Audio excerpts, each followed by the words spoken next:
Kaibigan, tanda mo pa ba ang kwento ni Pagong at Matsing? Kung hindi na, pakinggan mo ulit ito, at sana may matutunan kayong aral. Sina Pagong at Matsing ay matalik na magkaibigan. Mabait at matulungin si Pagong, subalit si Matsing ay tuso at palabiro. Isang araw sa kanilang paglilibot sa kagubatan, nakakita si Pagong ng isang puno ng saging. Nagpa siya ang magkaibigan na paghatian ng puno. Kinuha ni Matsing ang parteng itaas ng puno dahil iniisip niya na sapagkat may maraming dahon na ang bahaging kanyang nakuha ay madali itong mamumunga. Kinuha naman ni Pagong na iwang ibabang bahaging may ugat. Inalagaan ni Pagong ang kanyang halaman. Araw-araw dinidiligan niya ito at nilalagyan ng pataba ang lupa. Ganoon din ang ginawa ni Matsing. Subalit makalipas ang isang linggo, nalanta ang tanim na saging ni Matsing. Si Pagong naman ay natuwa nang makita ang umuusbong na dahon sa puno ng saging. Lalo nitong inalagaan ang tanim hanggang sa mamunga ito ng hitik na hitik. Nainggit si Matsing nang makita ang bunga ng saging sa halaman ni Pagong. Di naglaon nagyaya na si Matsing na kainin na ang saging na tumubo sa puno ni Pagong at pumayag naman ito. Ngunit hindi makakaakyat si Pagong kung kaya nangako si Matsing na siya na lamang ang aakyat sa puno at lalaglagan na lamang niya ng saging si Pagong. Pumayag si Pagong sa alok ni Matsing. Subalit nang makarating na si Matsing sa taas ng puno, kinain niya ang lahat ng bunga ng puno.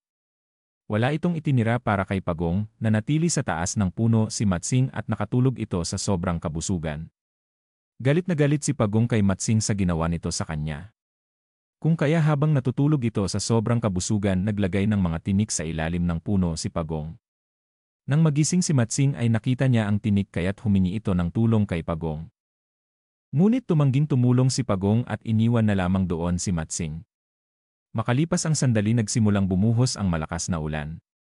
Walang nagawa si Matsing kundi bumaba sa puno ng saging. Nasaktan ito sa mga tinik na nakatusok sa puno ng saging sa kanyang pagbaba. Kaya nangako siya sa sarili na gaganti siya kay Pagong. Kinabukasan, kahit mahapdi pa rin ang mga sugat ni Matsing, ay hinanap niya si Pagong. Nakita niya itong naglalakad sa may kakahuyan. Kinuha ni Matsing si Pagong na takot na takot. Nagtanong si Pagong kung anong gagawin nito sa kanya, at sinabi ni Matsing na tatadtarin siya nito ng pinong-pino. Nag-isip ng paraan si Pagong para maisahan ang tusong Matsing. Kaya ang sambit nito kay Matsing na kapag tinadtad siya nito ay dadami siya at susugurin siya ng mga ito at kakainin.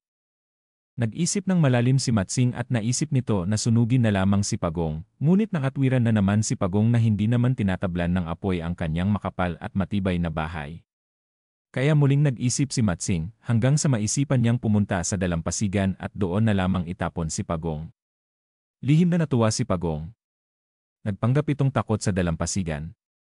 Tuwang-tuwa si Matsing sa pag-aakalang magagantihan na niya si Pagong. Todo lakas niya itong itinapon sa dalampasigan.